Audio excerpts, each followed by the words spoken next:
thảo lâu rồi. Hầu thế này mấy thầu luôn. Cho con trai chụp Ê, sao chứ? Ê.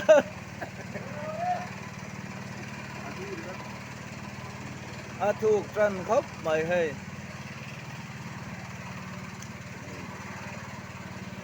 À, hey, anh ek ini tepo ek polang luau ini rin naman ini siya. À, khay. Ako chung po lulu lawat yung yan tuya taman niya.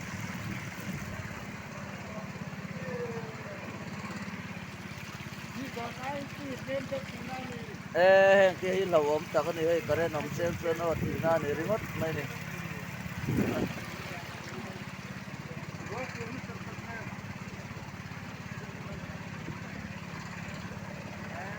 En phải chân thì tóc may ni rùa tầm quý tầm đàn chứ.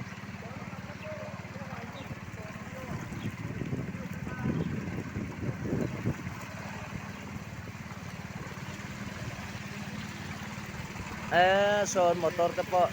Ang bus ka po, kalungay na am law sim.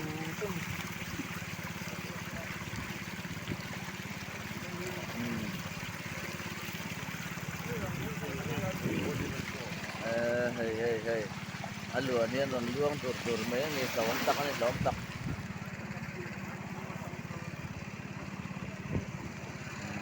Ah, lawom lutok. So, lampang so.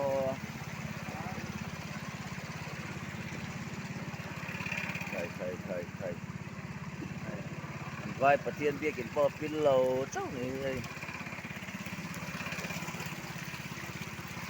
Tôi trong em mới tí rồi buồn một chút.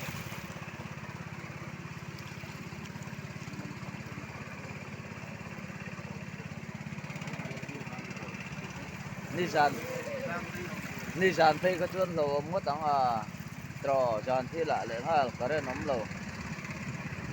Son motor tep aja pil ke apa nih?